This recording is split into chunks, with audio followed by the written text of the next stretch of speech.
today is the last day for workers to lodge claims in the Temporary Employee Relief Scheme, known as TERS. In his State of the Nation address earlier this year, President Cyril Ramaphosa said the benefit would be extended until March. To date, the UIF has paid hundreds of millions through the scheme. Let's get you the latest on the story and whether indeed there will be another extension. Makhosonke Buthelezi is the spokesperson for the UIF and joins us now via our video link. Makhosonke, thanks again for your time this morning. And that is the big question, isn't it? It's the 15th of March. It's the last day for those payments to be processed. Will we see another extension? Good morning, Michelle. We don't know yet. According to, as per the President's announcement, this has been extended to today. If there has to be an extension, it will be a negotiated matter at NEDLAC, as it has happened in the past.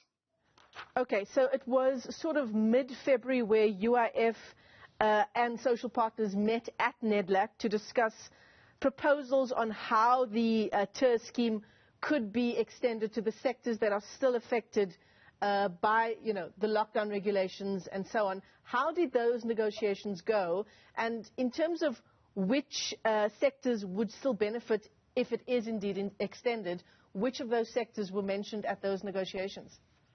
So what was mentioned and which is covered by this extension is sectors that are still highly impacted, sectors like tourism, liquor at that time was impacted, sectors like the restaurants were highly impacted, as they are still impacted.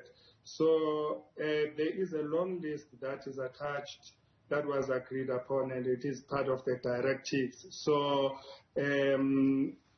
people who are doing events are still affected, and people who are in the conferencing industry are still affected. But there are other related sectors that are still affected. So there is a long list that is on the directives. And in terms of how those negotiations for an extension, how they went at the negotiating table, were there some sort of discussions and disagreements on if there is an extension, what form that extension might take?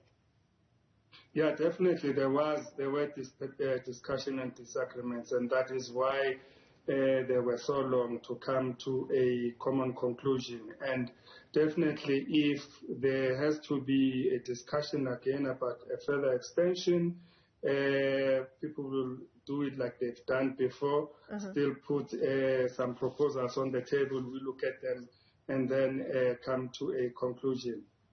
So definitely we will look at the sectors again if there has to be an extension at all. I mean, this was a life-saving scheme, wasn't it, for businesses that have been struggling through the COVID-19 pandemic. Initial budget of 40 billion rand. We now know more than 58 billion rand has been paid out through the TERS scheme.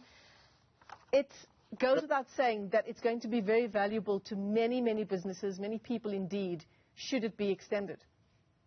So it has been very valuable to many businesses. I mean, for that period that we've been paying TERS, we have seen there's been a stabilization in terms of unemployment claims. So definitely it shows that it has thrown a lifeline and it has benefited many businesses. When do those businesses know, Makhosonke, either way, whether there will be an extension or not? They will know because, look, in the NEDLAC, there's business, there's labor, so inevitably they know if there's an agreement that has been reached, because the constituencies which represent them at NEDLAC will be able to convey the message. Plus, we will also issue a statement to announce that there is an extension if there is any. But we don't. What I'm asking is, we don't have a timeline for when that might be, given that today is the last day. Yeah, no, for now we are not talking extension at all. Given that this is the last day, we haven't even started talking about extending it for a further month or so.